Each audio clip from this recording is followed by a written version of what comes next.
Mm, Adelante, pueden iniciar, bienvenidos. Muy buenas tardes. En esta ocasión estamos iniciando la tercera jueves de tertulia con los colegas, un evento organizado, programado por la Sociedad Colombiana de Arquitectos Regional Nariño. Esta ya es la tercera ocasión y hemos invitado para la presentación de un evento muy importante al arquitecto Osvaldo Mesías Rosas. Tenemos como coordinadores de estos eventos de las tertulias a la arquitecta María del Pilar Guerrero y al arquitecto Pio Cid, docente de la Universidad de Nariño. En esta ocasión también hemos invitado como moderadora del programa a la arquitecta María José Fajardo Apráez. Le cedo la palabra al arquitecto Pio Cid para que haga la presentación de las personas que van a intervenir en esta ocasión. Buenas tardes a todos, bienvenidos. Un gusto nuevamente estar en una charla de los jueves con los colegas. En esta oportunidad, pues vamos a tener la charla del arquitecto magíster en hábitat de la Universidad Nacional de Colombia, Osvaldo Mesías. Él también tiene un doctorado en urbanismo de la Universidad Central de Venezuela y es investigador urbano del grupo de investigación URBE de la Facultad de Artes de la Universidad de Nariño. Sus temas de interés giran en torno a la planificación urbano-regional y las áreas periurbanas.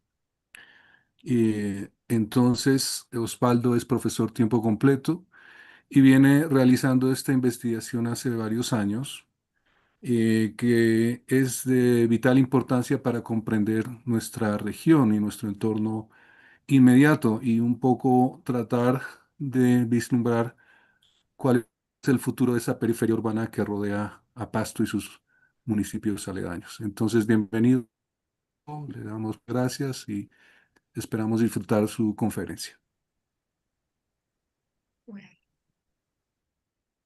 Me permito presentar también a la moderadora, la arquitecta María José Fajardo, que es arquitecta de la Universidad SESMA de la ciudad de Pasto. Tiene un posgrado de máster internacional en diseño, gestión y dirección de proyectos de la Universidad Europea del Atlántico, Universidad Internacional Iberoamericana, realizado entre el 2022 y 2024. Puede continuar en su presentación el arquitecto Osvaldo Mesías.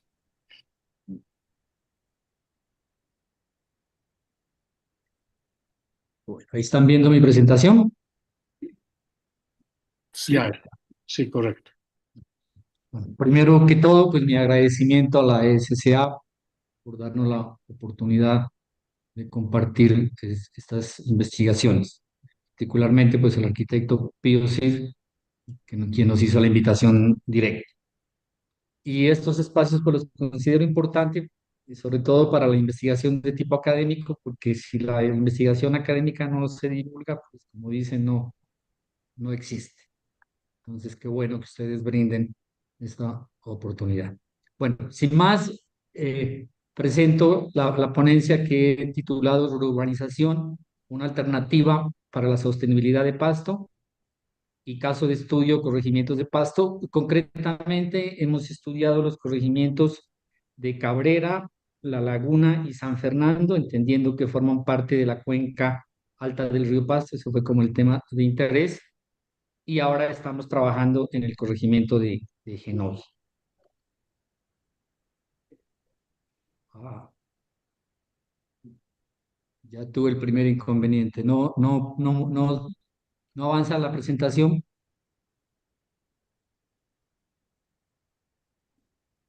¿No se está moviendo? No, Intenta dar clic o la flecha hacia abajo a ver si te da. Y no avanza, Osvaldo.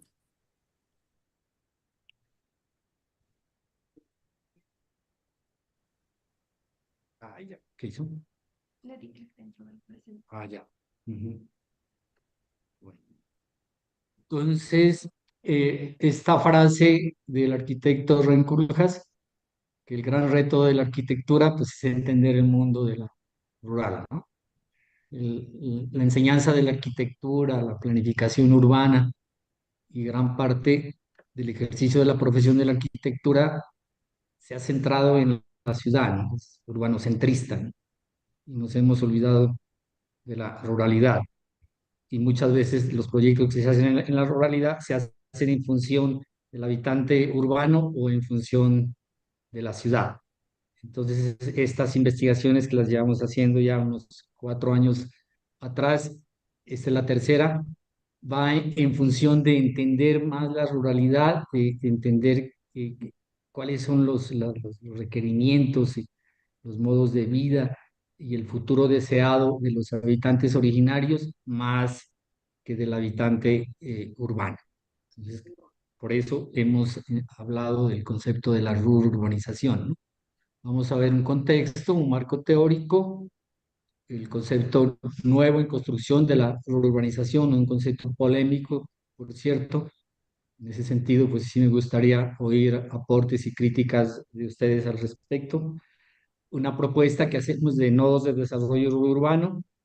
El nuevo tema que aparece, aunque en una de las críticas que nos han hecho, pues dicen que esa es otra investigación, la de la gestión del riesgo volcánico, pero entendiendo que el corregimiento de Genoy, que es nuestro caso de estudio, pues ha estado permeado por esta situación tan crítica de la amenaza volcánica Galeras, que hasta ahora se hacen estudios de riesgo, entonces consideramos que sí es importante entender y unas conclusiones finales.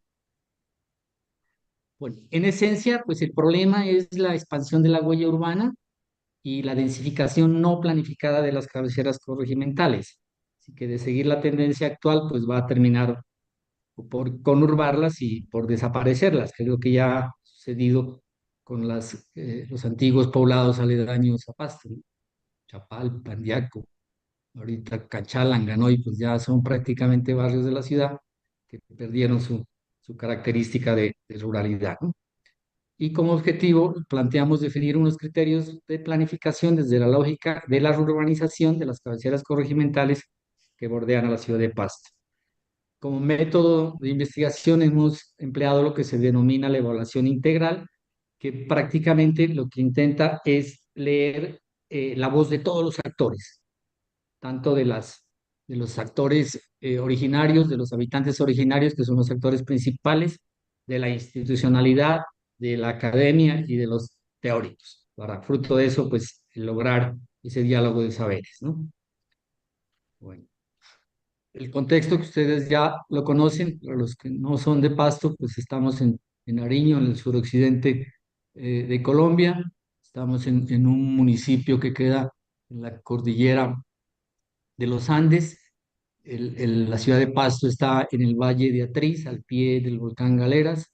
Estamos muy cerca de una de las lagunas, o la laguna mejor conservada natural de Colombia, como es la Cocha. Y nuestros casos de estudio, la laguna San Fernando y Cabrera, están totalmente aledaños a la ciudad de Pasto, y el caso del corregimiento de Genoy sí está un poco, o la cabecera corregimental de Genoy está un poco más alejada, pero sí bajo la influencia de la huella urbana de la ciudad de Pasto. Este mapa es que fue un fruto de un estudio de fin de ETER, precisamente cuando tuvo todo el alboroto del volcán Galeras, para entender la dinámica de crecimiento de la ciudad de Pasto.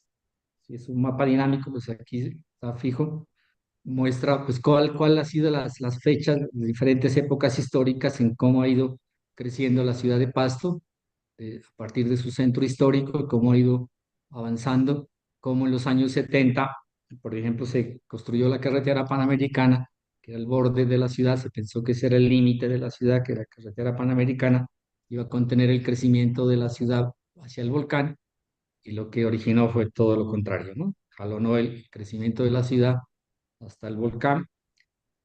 En los ochentas vemos que ya se desborda, ya en los mismos ochentas se desborda del actual perímetro urbano definido, ¿no? En el 2015 hay un perímetro, digamos, tenemos unos límites claramente definidos para el perímetro urbano, que es la línea negra que se ve ahí. Este es el perímetro urbano actual, y vemos ya cómo la mancha urbana sobrepasa ese perímetro urbano. Y de no hacer nada, si dejar que la tendencia continúe tal como se ha venido expandiendo la ciudad, en el 2050 tendríamos que las cabeceras ecorregimentales de Cabrera, La Laguna, San Fernando, el Catambuco, Jongobito, Bonuco terminarían absorbidas por la ciudad y terminarían siendo un barrio más de Pasto, ¿no? En el caso de Genoy, la topografía ayuda en ese sentido, en que no habría una conurbación propiamente dicha desde el sentido físico-espacial de que se uniría la ciudad con Genoy, pero la mancha urbana, la huella urbana como tal, el modo de vida urbano, sí terminaría por absorber a Genoy y terminaría por desaparecer sus características de ruralidad que todavía Genoy las conserva.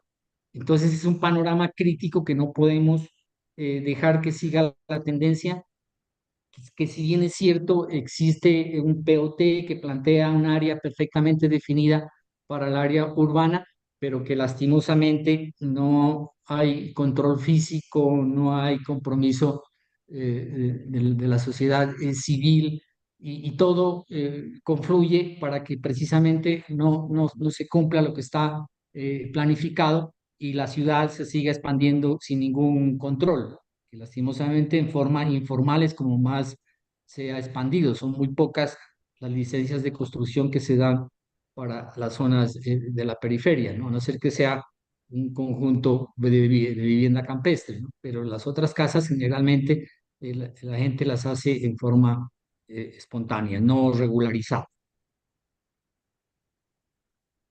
Esta foto es crítica, si nos muestra precisamente la línea roja, es el actual perímetro urbano de la ciudad, pero nos muestra cómo la mancha urbana, pues ya en forma indiscriminada se va tomando, y lo más grave, pues en este caso, que es la cuenca alta del río Pasto, que es la que nos abastece nuestro acueducto, ¿no? Entonces, en el caso de que esto termine densificándose, pues no sabremos en qué irá a terminar el río Pasto, ¿no? Entonces vemos ahí, por ejemplo, que Canchala, Puerres, todo lo que es Mocondino, pues prácticamente están ya conurbados con la ciudad. Y por el otro lado, pues Aquillo, pues la misma vía, ¿no? El paso por Pasto, la paso por Pasto ya está jalonando la mancha urbana y la tendencia es hacia subir y densificarse, ¿no? Hay unas fotos nocturnas que muestran iluminado toda esta área, ya se lee muy densa, ¿no? Bueno, vemos que las formas de habitar las construcciones encontramos una gran variedad. Encontramos vivienda de arquitectura contemporánea hecha por los mismos maestros, que son buenos maestros de construcción. Han trabajado con arquitectos y alcanzan similar conceptos de arquitectura y los emplean en forma empírica en sus construcciones, ¿no? Todavía existen en gran número la vivienda vernácula. En el caso, por ejemplo, de Cabrera, en el marco de la plaza, encontramos viviendas vernáculas. La vivienda campestre que se acrecentó a raíz de la pandemia, ¿no? A raíz de la pandemia, mucha gente optó por irse a vivir a los corregimientos. Si bien es cierto, pues acá en nuestros casos no tenemos vivienda campestre como tal, pero sí tenemos vivienda unifamiliar planteada para habitantes de la ciudad, muchas veces como segunda opción de vivienda, o ahorita pues con la oportunidad de trabajar virtualmente, es una buena opción irse a vivir a un corregimiento. Y tenemos también vivienda en altura, eh, la típica vivienda multifamiliar, ¿sí? Lo mismo en el caso de Genoy. La vivienda campestre y construcciones, esta tiene 5 pisos. Entonces, prácticamente una vivienda multifamiliar, ¿no? Ya no, ahí no vive una sola familia y además está en función de la actividad comercial.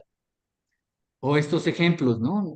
Cómo también se llega al extremo, pues, de no respetar, no hay el mínimo interés por la conservación del patrimonio. Entonces, casas, hacienda como esta de Mapachico, que podría tener un valor patrimonial bien importante, pues no, nadie se duele y termina pues en ruina, ¿no?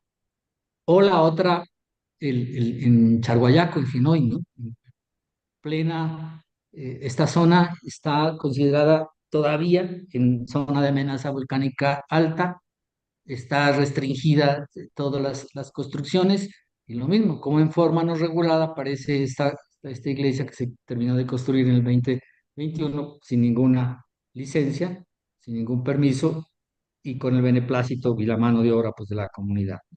Entonces son cosas bien contradictorias. Estas son nuestras áreas de estudio. En el caso de la cuenca alta del río Pasto, pues tenemos, según la información del DANE, 10.278 personas, pues es una población considerable, ¿no? En el caso de Genoy tenemos 3.500, 3.600 personas. Ya metiéndonos en entender quiénes habitan el territorio, un papel importante que juegan son las comunidades indígenas, ¿no? Que han alcanzado niveles de organización, son las que están más organizadas, tienen reconocimiento institucional, han alcanzado a tener en este momento el resguardo Pejendino, Rey de la Laguna Carrera San Fernando, tiene su concejal, lo mismo el Cabildo de Genoy tiene su concejal en Pasto. Y si bien es cierto, pues no es mayoritaria la población indígena, pero según el DANE es el 2.3% de la población de Pasto, ¿no? El caso de la Laguna Pejendino es resguardo, o sea, ya no son solo la institución político que es el cabildo, sino tienen un territorio que es de propiedad colectiva, los cuales los permiten ser considerados como resguardo. Y lo mismo Genoy, el cabildo indígena, ellos todavía no han dado el salto a resguardo.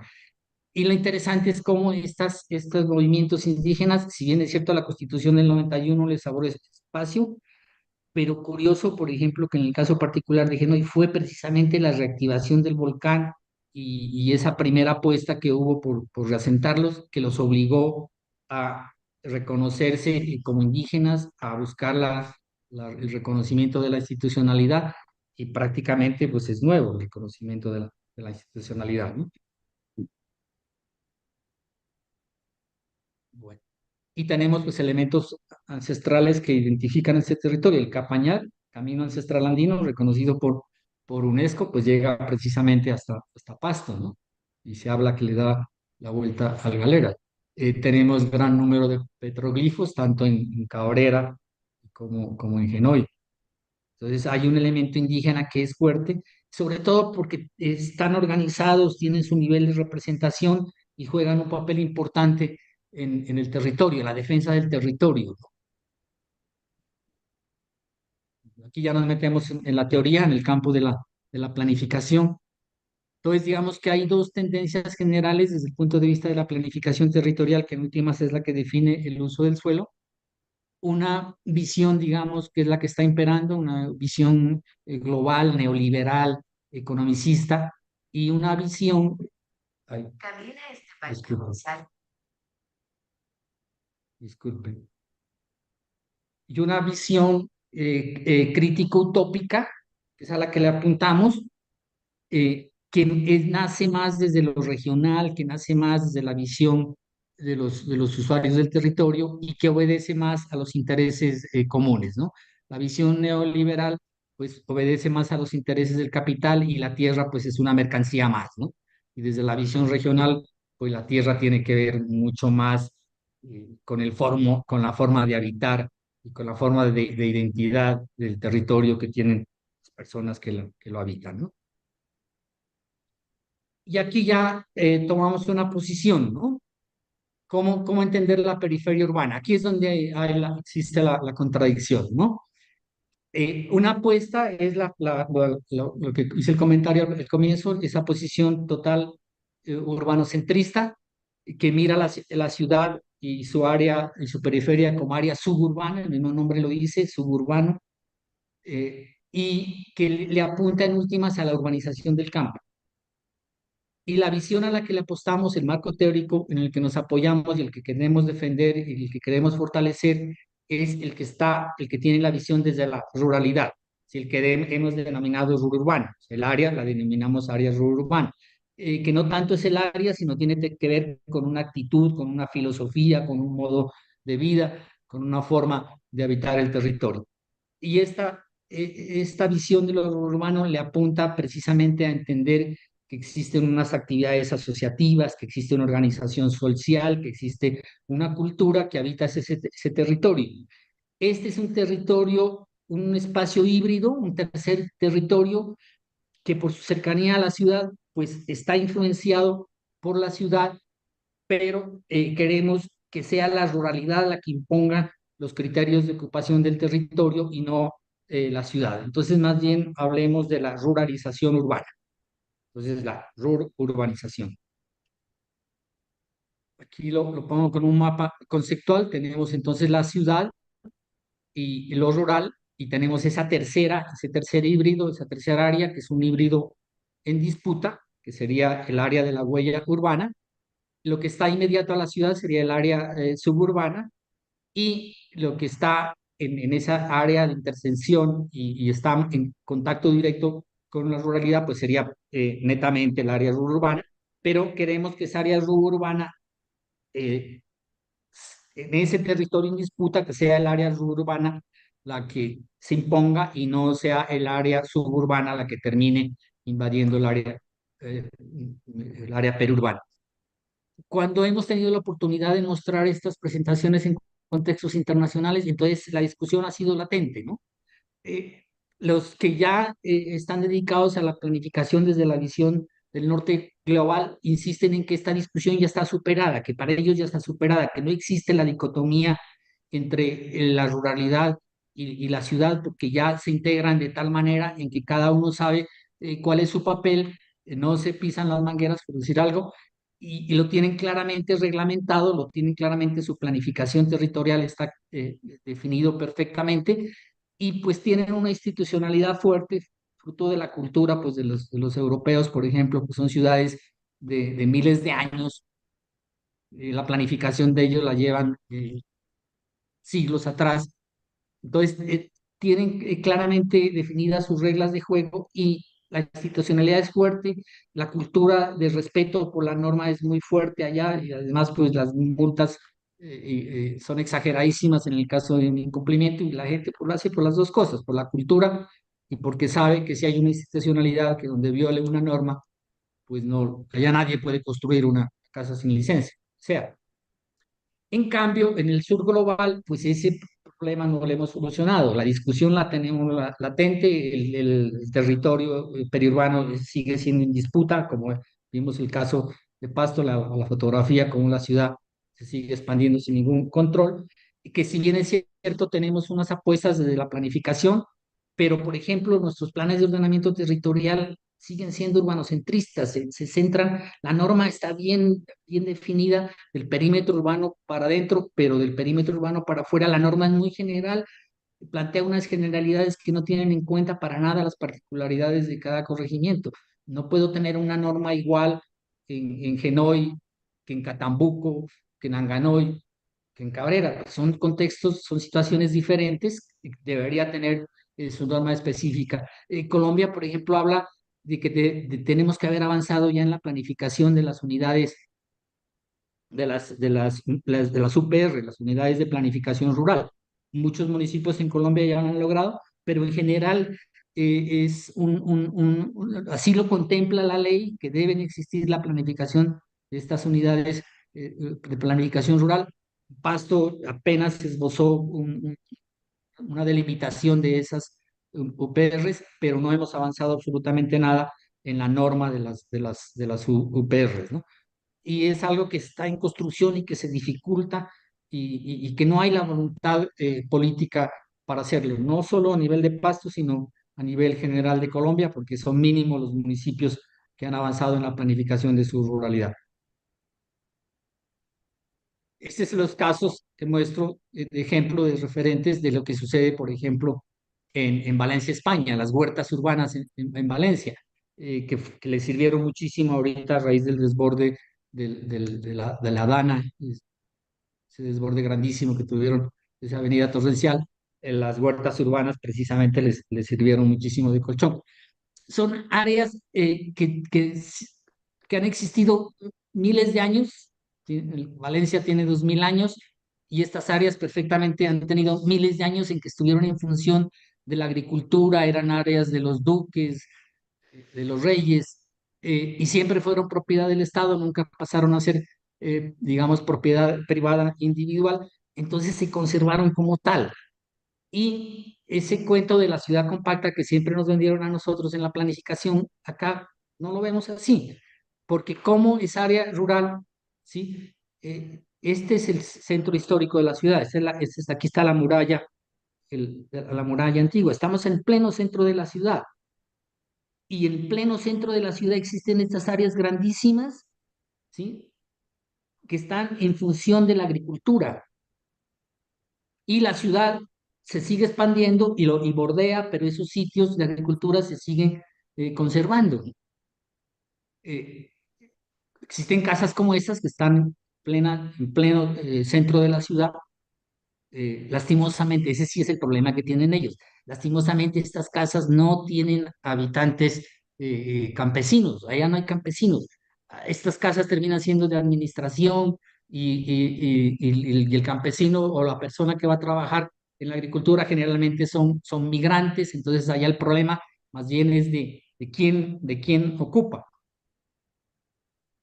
Y el mismo caso, por poner solo dos ejemplos, porque de estos ejemplos existen en cantidad en las ciudades europeas, el caso de la Cascina en Italia, ¿sí? En Milán, por ejemplo, lo mismo, ¿sí? Existen grandes áreas en pleno centro de la ciudad, acá ya empieza el centro de la ciudad.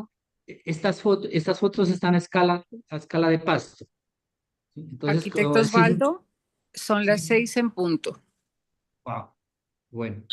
Eh, entonces avanzo. Entonces, entender que los contextos del norte global son distintos a los nuestros.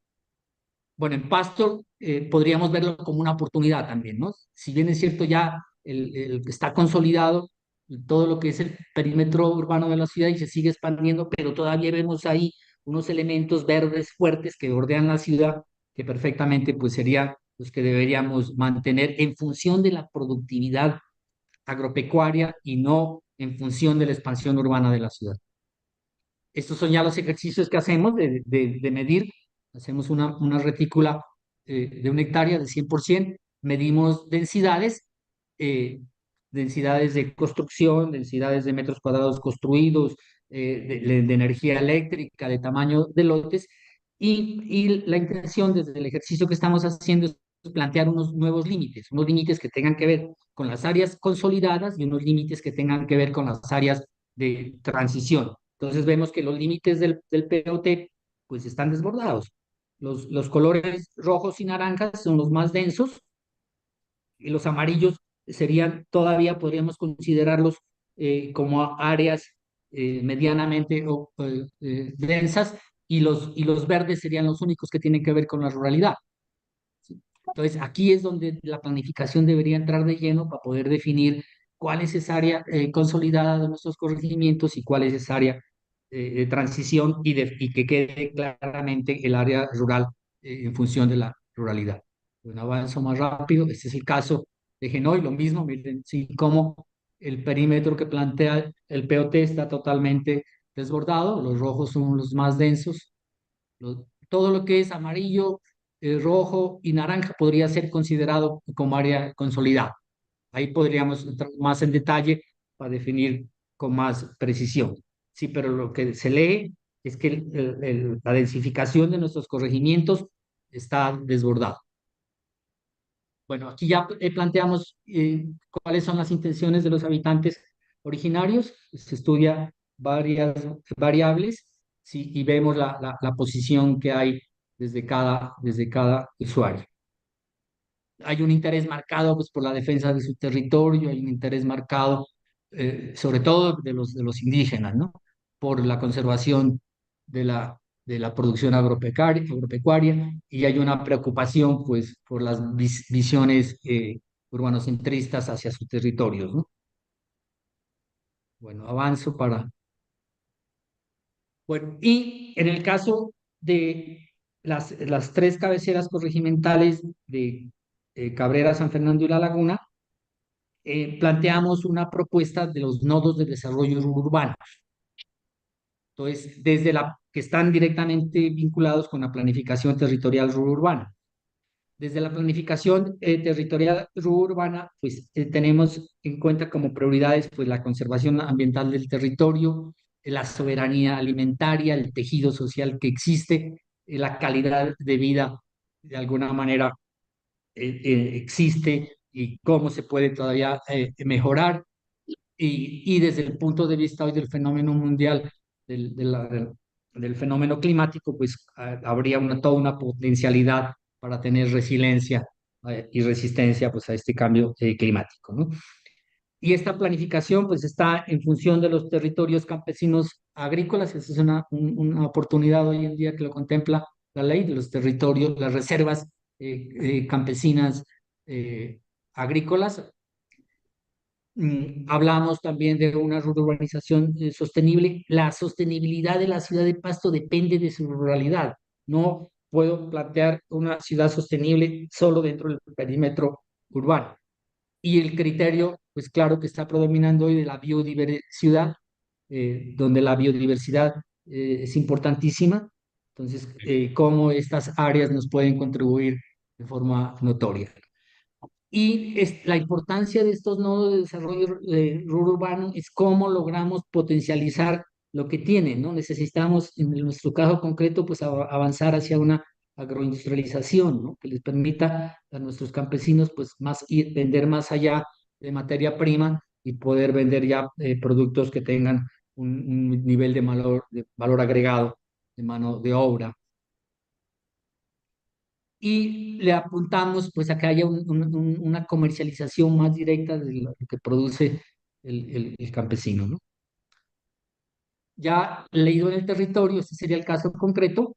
Entonces vemos las lilas serían las áreas consolidadas que están atravesadas por las quebradas que tienen que obviamente eh, recuperarse y revitalizarse.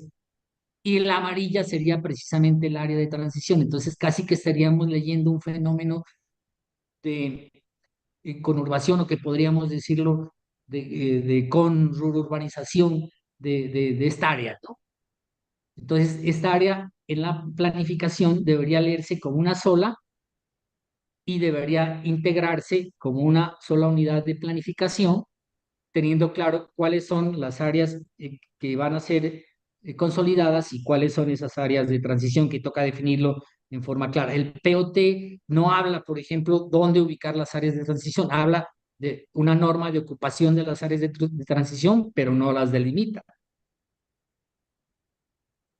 Entonces, en esa lógica de los nodos de desarrollo, habría, por ejemplo, unos tipos de equipamientos que estén en función de las tres cabeceras corregimentales. Por ejemplo, áreas que le apunten a la agroindustria, que estén en función de las tres áreas. Equipamientos, por ejemplo, educativos, que estén precisamente en función de la agroindustria, que estén en función de las tres áreas. Cada corregimiento debe tener, pues, como una unidad independiente sus propios equipamientos, pero también tiene que haber una franja, unos equipamientos que estén en función de las tres cabeceras corregimentales para precisamente que generen un área autónoma y que no tengan que depender de Pasto, ¿no? Que la gente no tenga que estar yendo y viniendo a Pasto y que estos corregimientos se nos conviertan en dormitorios, ¿no? Que es lo que no queremos. Bueno, este sería el mismo caso de Genoa. Entonces le apuntamos a entender cuáles serían esos nuevos límites. Bueno, y la nueva variable que le aparece a Genoy, pues lo que hemos discutido, la amenaza volcánica de Galeras, que pues llevamos cuántos años y todavía no sabemos exactamente cómo la vamos a manejar, ¿no? Entonces, digamos, el avance que hemos hecho ahora es que siempre tuvimos en cuenta la amenaza. La planificación no se hace con amenaza, la planificación se hace con riesgo. Siempre hicimos los lineamientos del POT con los planos de amenaza. Nunca hubo unos mapas es- estudiados a profundidad de riesgo. Hasta ahora aparecen los mapas de riesgo. La planificación se hace con mapas de riesgo y resulta pues que en estos mapas de riesgo cambia radicalmente la posición que se tenía frente al asado. Entonces, tener en cuenta aquí que cuando hablamos de la valoración del riesgo volcánico, pues no solo tiene que ver con la amenaza volcánica, que es de varios tipos. Uno no puede sintetizar en un solo plano y decir, esta es la amenaza volcánica. No, tengo que justificarla para cada tipo. ¿Cuál es la amenaza de cenizas? ¿Cuál es la amenaza por piroclastos? ¿Cuál es la amenaza por onda de choque? Y frente a cada uno de esos, valorar la vulnerabilidad, tener el riesgo frente a cada una y plantear estrategias para cada una. En eso es lo que tenemos que avanzar, o sea, diferenciar claramente cuáles son esas características de amenaza, ¿no? Este fue el último mapa que hasta ahora es el vigente. El Servicio Geológico Colombiano insiste en que ese es su mapa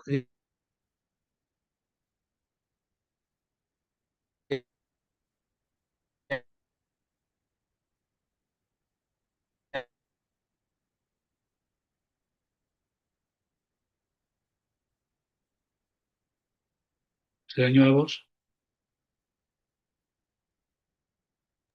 Parece Sí, que le está fallando aquí está alterada la comunicación. En el YouTube está bien. Estamos ok, pero creo que al arquitecto se le cayó su conexión. Esperamos un momento.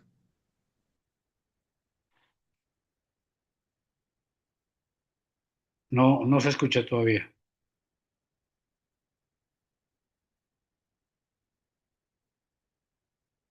Aló. No, se cayó la conexión con el arquitecto. Esperemos un momento que pueda volver a conectarse. Vale.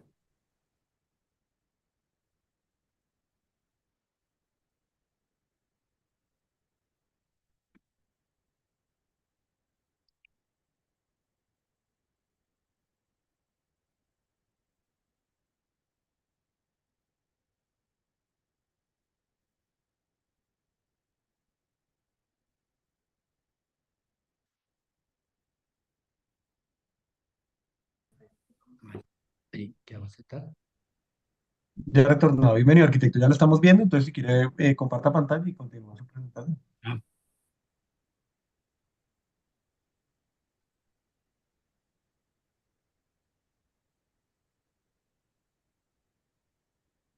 ¿Listo? Por lo visto se fue el internet, ¿no? ¿Sí me están escuchando ahora? Sí, señora, adelante. Ya vemos su pantalla y su presentación y lo escuchamos. Perfecto. Adelante. Entonces, esto fue lo que se hizo. Sí, es más, el decreto de la declaración de desastre del 2015 todavía está vigente, no se ha derogado. Se supone que ya está en proceso, que eso va a ser inmediato, pero precisamente a raíz de ese decreto se reasentaron, reubicaron varios sitios, ¿no? Este en Villa María, ese barrio, ahí está, cuando estaba en proceso de demolición, ese se demolió totalmente, ¿no? No, abajo en Briceño también se demolieron varias casas, ¿no? Hoy en día, pues se habla que el riesgo ya no amerita, es un riesgo medio, un riesgo medio mitigable que no amerita una reubicación. Los albergues existen y se supone que deben seguir existiendo porque el volcán es impredecible, el volcán en cualquier momento puede explotar y así es cierta, no sabemos su dimensión. Entonces, como tal, tenemos que estar pendientes de la amenaza volcánica y como tal los albergues pues deben mantenerse. Lastimosamente no hay claro una política de cómo manejar los albergues, ¿no? En otros contextos los albergues son espacios que se ocupan, son espacios comunitarios que están en constante actividad y que fácilmente pueden convertir en el momento de la emergencia en albergues, ¿no? Esos ejemplos pues, valdría retomarse, ¿no? Ah, ya. Ahora me pasó lo mismo, no avanza. Ah, ya. Bueno, ese es el nuevo mapa. Entonces ya se habla no de amenazas, sino de riesgos. El único que está en riesgo implícito alto, pues sería la boca del volcán. Lo demás ya se habla de riesgo implícito medio, supuestamente es mitigable, y lo otro, riesgo implícito bajo. Entonces, Genoy, que es nuestro caso de estudio, estaría ahora en un área de riesgo implícito medio. ¿Sí? Entonces, lo que importa ahorita es entender qué es eso, cuál es el riesgo que la comunidad entienda que va verdaderamente a asumir, que haya una posición clara de la institucionalidad, que haya unos acuerdos claros para saber precisamente ahora que se levante, por eso fue nuestro foco de interés, Genoy, porque precisamente ahora que se levante la restricción, seguramente los constructores, mira, ya lo dijeron, ¿sí? En una entrevista, un constructor y el mismo presidente del consejo dijo pues que Genoy se convertía en una oportunidad para reactivar la construcción, ¿no? Entonces, eso ya alarma, ¿no? Es un punto de alarma que valdría la pena pues analizarse con mayor razón y donde ahí necesitamos una regulación fuerte y que tenga en cuenta pues todas estas variables, ¿no? No solo la del riesgo, sino los otros elementos que hemos considerado que Genoy todavía sigue conservando sus características de ruralidad, que la productividad agropecuaria es importante, que el recurso del agua es importantísimo. Bueno, entonces ahora está en construcción este programa de gestión integral de riesgo Volcán Galeras, que lo hace a nivel departamental, lo hace gestión de riesgo departamental, asesorado por gestión de riesgo nacional. Está en construcción, se supone que ya deberían tenerlo a nivel público, porque ya lo han presentado, pero todavía no está disponible, todavía no lo conocemos. ¿Sí? Este es el nuevo plan que le apunta precisamente a entender cuáles serían esas expectativas que se tiene frente a la planificación de Genoa frente a la ocupación del suelo y precisamente dar los lineamientos para el reajuste que tiene que hacer sí o sí el POT a raíz pues, de este estudio, ¿no? Porque precisamente lo que la Corte Constitucional en la sentencia ordena es que estos estudios de riesgo se incorporen al reajuste del POT, ¿no? Entonces, en ese reajuste del POT, ojalá pues no se mire solo la variable volcánica, sino que se incorpore las otras variables que tienen que ver con el manejo de la ruralidad, en este caso concreto de Genoy, ¿no? Bueno, son criterios generales, conceptuales de cómo debemos abordar esa periferia urbana. En nuestro caso concreto, un ejemplo latente de cómo pudimos delimitar el crecimiento o plantear un límite que se respete de verdad, pues es el estadio La Pastucidad, ¿no? Entonces, como un equipamiento de grandes áreas que están en función del espacio público, de la productividad agropecuaria, en el caso de Agrosavia, por ejemplo, entonces pueden contemplar grandes áreas que se garantiza que no van a ser construidas, ¿no? De lo contrario, si no tenemos claro ese tipo de elementos, pues fácilmente la mancha urbana se va a seguir expandiendo, ¿no? Debe haber grandes equipamientos, ya es hora que tengamos, por ejemplo, un gran jardín botánico, ¿no? Que precisamente nos ayuden a contener el crecimiento de la ciudad. Esta es la norma que tiene ahorita el POT del 2015, y esta es la norma que precisamente pues tiene que replantearse, no puede ser general, no puede ser igual para todas las áreas consolidadas, no puede ser igual para un área de transición etérea que no sabemos aquí dónde queda. Y la propuesta nuestra le apunta a que densidades que ya estén comprobadas, que tengan más de 10 viviendas por hectárea, conformen un perímetro de área consolidada y esas densidades que estén entre 4 y 10 viviendas definan un perímetro de un área de transición. Esta investigación nació de la práctica académica, ¿sí? Precisamente cuando estábamos abordando la periferia, los primeros ejercicios que se hicieron eran de viviendas campestres. ¿Quién habitaba ahí? El habitante urbano, estaban desde la lógica urbana.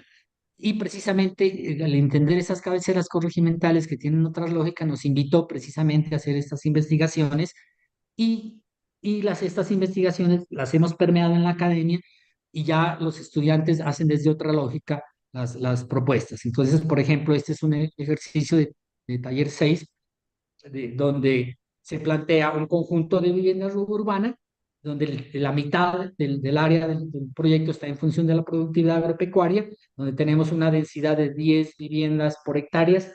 Los índices de ocupación y de construcción casi que no, son muy bajitos, ¿no? Mira, ahí nos dio un índice de ocupación apenas del 0,1, 10%, y un índice de construcción de 0,25.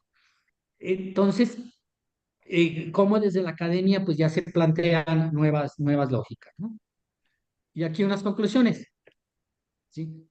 Colombia, en términos de política de ordenamiento territorial, en términos constitucionales y todo, somos fuertes, somos robustos, somos reconocidos a nivel internacional, pero lastimosamente lo que no hemos avanzado es en la implementación.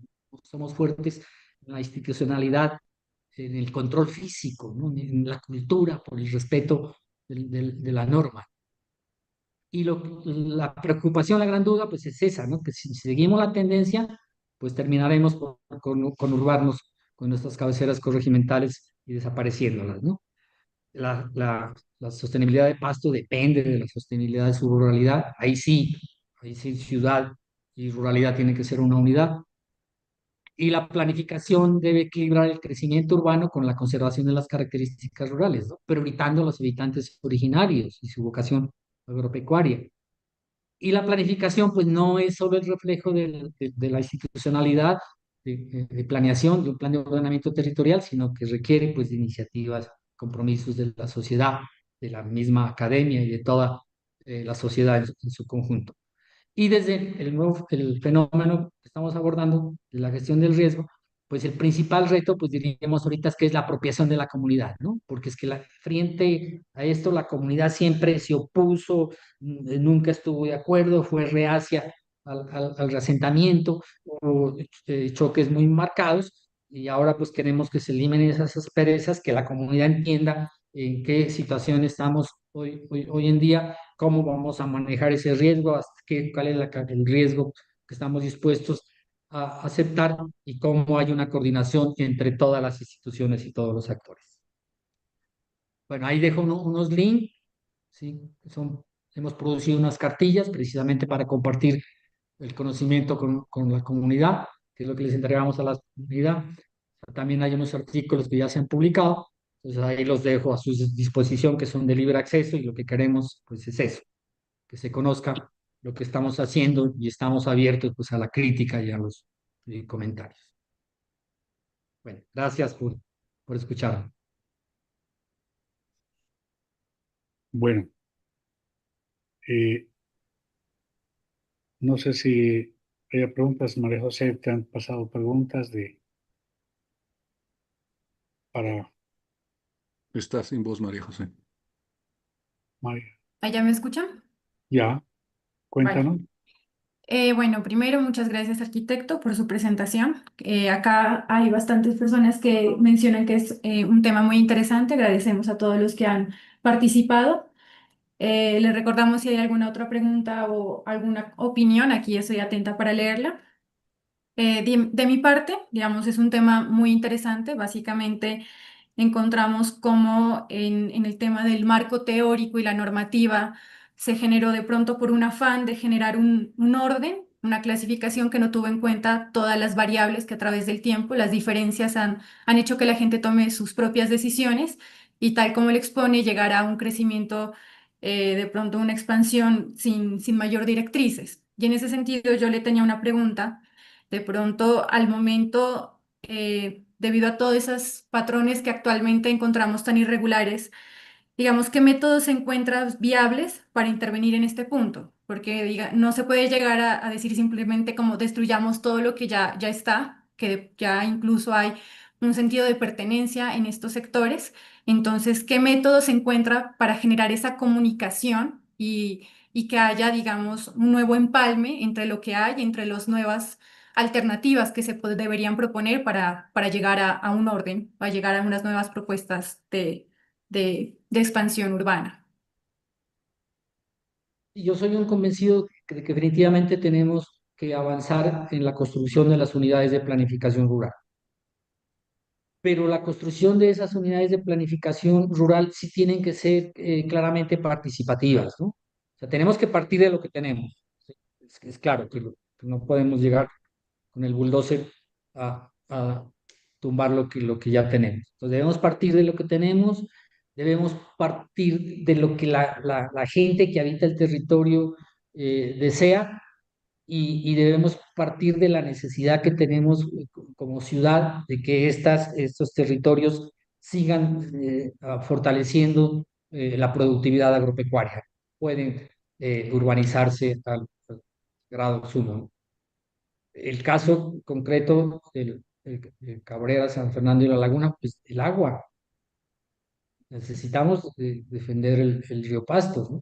Entonces, no podemos seguir densificando sin control. Eso tenemos que tener claro desde una planificación territorial que responda a las necesidades, donde de verdad la comunidad participe, estas comunidades organizadas de indígenas, de asociaciones campesinos, cooperativas que tienen todas esas asociaciones mutuarias de ahorro. O sea, hay un nivel de organización en estos corregimientos que no lo tiene la ciudad. Esta gente que está dispuesta a participar. Entonces, si llegamos no solo en carácter informativo, como siempre llegamos, solo llegamos a informar qué es lo que queremos del POT, hacemos 2 o 3 reuniones y ya decimos que eso es participación. Entonces, ¿cómo logrando una verdadera participación que vincule a las comunidades directamente comprometidas y ejerciendo una planificación, pues llegar a ese acuerdo para que no necesariamente pues estemos con el policía ahí para ver si tiene o no tiene la licencia de construcción, ¿no? Ahí sí tiene que haber un compromiso tanto de la institucionalidad como desde los habitantes del territorio. Es compleja, la situación es compleja, pero tenemos que avanzar. Claro que sí. ¿Y de pronto hay algún profesional adicional o incluso algún personal, digamos, de las comunidades que usted considere necesario o oportuno adicionar, digamos, al equipo interdisciplinar que trabaja en el desarrollo de estos planes? Y nosotros, por ejemplo, ahorita somos un equipo pues, meramente académico, ¿no? Profesores, tenemos, bueno, investigadores externos también, estudiantes, en el ejercicio que hacemos, pues sí vamos a las comunidades, charlamos, por ejemplo, hemos asistido a las reuniones que hacen los resguardos, ¿no? Eh, Charlamos con los líderes y tenemos en cuenta la opinión de ellos para ver qué es lo que nos cuenten ellos, qué es lo que desean. Entonces yo diría, en el ejercicio de planificación, pues tiene que vincularse a esas personas que son las que conocen el territorio, que son las que saben el territorio y que son las que representan. ¿Tienen concejales? Pues es un concejal, en primer lugar, pues necesita seguir teniendo su base están identificados como indígenas, pues tienen que defender sus intereses, ¿no? Entonces son personajes que necesariamente tienen que estar en una apuesta de entender cómo habitar ese territorio. Claro, y es muy importante que de parte y parte se conozca para que luego no haya malentendidos. Creo que aquí la confianza mutua es un trabajo cooperativo que me parece muy importante.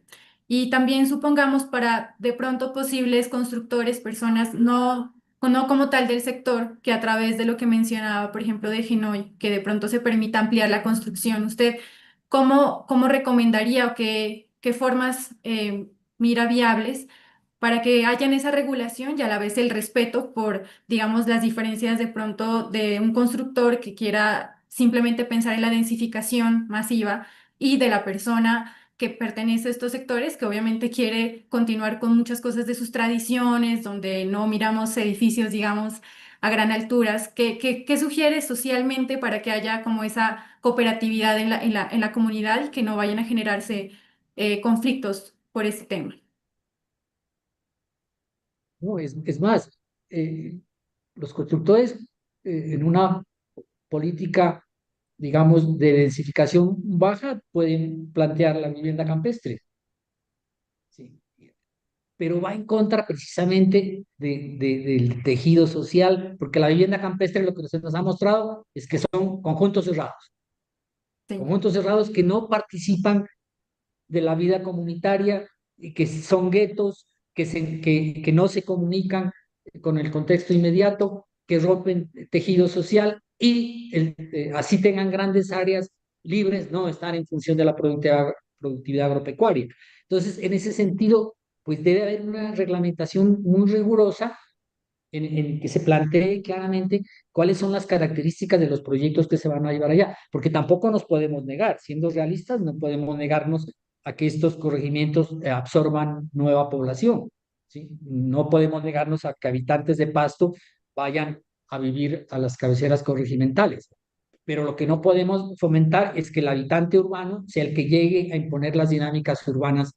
¿Sí? En Cabrera hay buenos ejemplos de gente que se fue a vivir a Cabrera a raíz de la pandemia y que son líderes en las comunidades porque han sabido conectarse, porque han sabido entender el territorio y porque el espacio que habitan lo tienen en función de la productividad agropecuaria, generan trabajo, mantienen el tejido social. ¿Sí? Eso es lo que tenemos que conservar, ir más allá de la mera construcción de un barrio aislado que resuelva la problemática solo del habitante urbano. Entonces, en ese sentido, pues la reglamentación tiene que ser bien rigurosa y bien juiciosa. Tiene que existir una reglamentación. Los proyectos nuevos de construcción que se implanten en Genoa y en cualquier cabecera corregimental tienen que tener licencia de construcción, ¿sí? Tiene que tener diseños urbanos, tiene que pasar por curaduría y tienen entonces que estar bien claras esas reglas de juego para que estos proyectos no vayan en contravía de lo que se plantea desde la urbanización. Bueno, Pido en la ese palabra. sentido, esperamos que básicamente con este tipo de investigaciones se genere esa conciencia, ¿no? Así que nuevamente le repito que muchas gracias por todo este tema. Por acá encuentro un mensaje que dice que el POT no es suficiente la falta de preparación de la comunidad, que depende principalmente del Estado, ¿no? Que no se realizan oportunamente, así la implementación se extiende de manera absurda en el tiempo. Entonces, pues bueno, esperemos que con esto también sea un llamado de atención para que todo el personal que esté involucrado sí tenga muy en cuenta todo lo que justamente se está hablando en esta tertulia. No sé si hay alguna otra comentario. Pero a propósito de ese comentario, sí, existen lineamientos de carácter nacional que tienen que llevarse a la norma, pero en últimas, los planes de ordenamiento territorial son potestad de los municipios. Es el municipio el que decide la organización del territorio y el que decide la normatividad de cómo va a usar su suelo. Pues ahí Sí, sí María somos José. nosotros los que podemos. Bueno, pido la palabra. Sí, yo tengo una pregunta para el arquitecto Osvaldo, empezando por agradecerle su participación en esta importante sesión del día de hoy. Mi pregunta va dirigida al tema precisamente del agua que usted acaba de tocar. En los últimos años hemos visto cómo la frontera agrícola de los suelos de protección en la zona de Cabrera, La Laguna y San Fernando eh, ha ocupado toda esa zona, esa franja de protección. Eso lo hacen las mismas comunidades que ocupan las partes bajas de las montañas que rodean el valle donde se asientan estas comunidades. ¿Qué análisis desarrollaron ustedes en su estudio sobre los por qué de esa ampliación de la frontera agrícola sobre ese suelo de protección y cuál piensa usted que puede ser la actuación desde la administración pública? Sí, esta es la complejidad pues, de estos casos, ¿no? Tampoco la comunidad son almas puras, ¿sí? O sea, también tienen sus intervenciones pues, que no están acordes con el uso del territorio, pero en esencia tiene que ver pues, con la necesidad de la gente, ¿no? Si la gente no puede resolver su día a día, si el problema es de hambre, de cómo soluciono la comida del día, pues difícilmente se le puede exigir a una familia que no tumbe un árbol, que no siembre en la ronda del río. Entonces tiene que ver precisamente con todos esos elementos que arman el tejido social, con todas esas condiciones. ¿Sí me están escuchando? Sí, Sí, sí. Osvaldo, perfectamente. Gracias. Bueno, entonces, ahí sí tiene que haber una institucionalidad fuerte en el sentido en que pues tiene que respetarse criterios claros que están como la protección de las rondas de las quebradas y los ríos. Eso está claramente reglamentado. Entonces, esas áreas, pues, obvio que tienen que respetarse. Y cuando ya están definidas áreas de conservación, pues también tienen que respetarse. Pero existe en la planificación el área de conservación. No están las condiciones dadas para que las personas que habitan ahí tengan un nivel de ingresos que les garantice su mínima subsistencia sin tener que agredir el medio ambiente. Y por otro lado, no hay una institucionalidad que impida que eso se dé. Entonces, son muchas variables que no logran conjugarse para que no funcione. Entonces, ahí es precisamente donde en el ejercicio de la planificación, cuando estoy hablando del uso del suelo, pues no es plantearlo en forma abstracta, en forma teórica, sino ver cómo todas esas variables se combinan. Por eso hablábamos de que se necesita generar agroindustria que genere empleo, que dé mayor rentabilidad a la productividad agropecuaria, que les permita a esas personas sí poder decirles, no señores, pues eso no lo pueden hacer bajo ningún criterio, y acá le damos la oportunidad para que pueda desempeñarse en otro tipo de actividades. Son situaciones ideales que planteamos, son situaciones utópicas, pero pues allá debemos apuntarle porque pues de eso depende la subsistencia de la ciudad, porque imagínense si nos quedamos sin río Pasto. Bueno, Pues sí, nos perdón. quedamos así en las montañas, se acabaron. Bueno, Claro. eh, creo que el tema es un tema bien importante. Agradecemos a Osvaldo su presentación. Es un tema que no ha sido tocado. Yo quisiera hacer un comentario rápido al respecto, en el sentido en que observen ustedes que la ley 388 que ordenó la elaboración de los POTs, inicialmente se hizo uno en Pasto, pero finalmente el gobierno a nivel nacional incluso se dio cuenta que había reglamentado, había definido todo lo que corresponde al suelo urbano, pero el suelo rural como tal había quedado olvidado y no se tocó, tanto que el gobierno en el 2015, o sea, 6 años después de la ley de ordenamiento, generó un decreto tratando de reglamentar esta situación en el sector rural. Se trata del decreto 3600 del 2015, donde trató de hacer una planificación nueva del sector rural. Por eso yo pienso que el tema es muy importante en el sentido en que no fue tocado y el 3600 no logró, hizo una clasificación muy etérea, pero no determinó claramente lo que en este momento, por ejemplo, tú tocas en nuestra presentación con respecto al término que tú utilizas, urbanización. Me parece que es una palabra muy sacada de la realidad, ¿no? Porque en el 2600 lo que hizo el gobierno definió que había suelos de protección y suelos de desarrollo restringido. Los suelos de protección se habló de suelos de protección geográfica, paisajística y ambiental, donde no se puede tocar nada, y también protección para la producción agrícola, ganadera y de explotación de recursos naturales. Y también en el asunto del desarrollo restringido, donde sí se puede desarrollar algo, pero tampoco lo he definido como muy claro y menos el peor que como se ha asumido, se habla de que el suelo de desarrollo restringido están los centros poblados, o sea, los corregimientos, ¿no? Los corredores suburbanos, o sea, sobre las vías principales.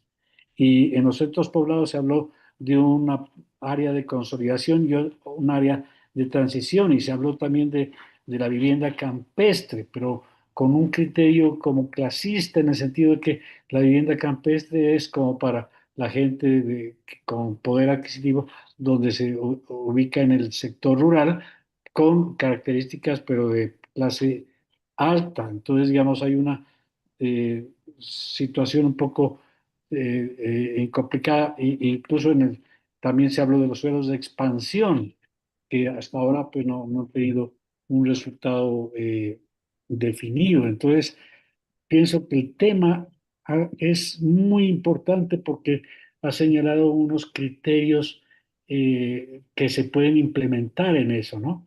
Desafortunadamente, creo que porque le conozco bastante, porque estuve trajinándolo bastante, ¿no? Sin embargo, lo que tú acabas de decir no ha generado una planificación correcta y el 3600 creó las unidades de planificación rural. Inicialmente se entendió que esas unidades de planificación iban a hacer una planificación muy sectorial, muy definida, pero el último POT lo definió para unas áreas grandísimas y perdió su interés y, y finalmente remato diciéndole que no se ha pensado que la planificación debe ser para la población que vive ahí, para los indígenas, para los campesinos, para la gente sin recursos mayores que vive en el campo y que trabaja el campo y que necesita obviamente desarrollar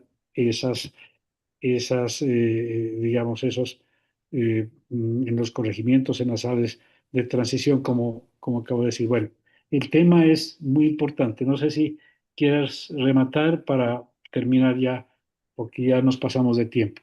Osvaldo, ¿qué te parece? No, me parece una apreciación muy pertinente lo que acabas de plantear, Germán. Totalmente de acuerdo. Sí, bueno.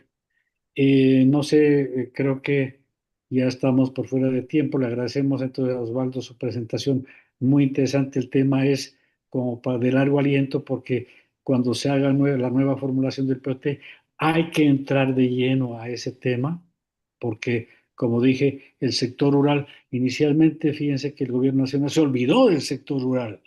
Una cosa gravísima. Y el sector rural es un elemento importantísimo porque hay una población valiosísima en esos sectores que sigue creciendo, se sigue desarrollando y necesita de definir unos criterios claros con respecto a la ruralidad. Bueno, finalmente quiero recordar a todos los oyentes que la Sociedad Colombiana de Arquitectos en este momento tiene la expo de la Bienal, de la muestra de la Bienal, de la 39ª Bienal en la Casa de la Cultura. Están invitados porque en el día de ayer fue la instalación, un acto muy importante donde hubo presencia de la vicepresidenta de la Sociedad de Arquitectos y donde participaron mucha gente y están invitados para que vayan y miren toda la muestra de de la arquitectura en Colombia, de las mejores presentaciones que se han hecho en todas las ciudades, de tal manera que quedan cordialmente invitados. No sé si Piosí quiera definir algo. No, finalmente, pues darle las gracias a Osvaldo Mesías por su participación, por brindarnos este conocimiento que es importantísimo en el contexto, y yo lo alentaría a que de pronto se comunicara con la Oficina de Planeación eh, y la alcaldía para expresar estas preocupaciones que creo deben ser de primer orden para entender nuestro contexto. Muchísimas gracias. Muchísimas gracias a todos ustedes. Ok, Muchas gracias. gracias a todos por haber hecho parte de este nuevo jueves de tertulia. Los esperamos dentro de 15 días y les invitamos a conocer todos los contenidos académicos y los eventos que tenemos proyectados para este semestre durante el 2025 en nuestra página web www.sociedadcolombianaarquitectos.org. Muchas gracias a todos y todas y que pasen feliz noche. Gracias. Feliz noche. Gracias.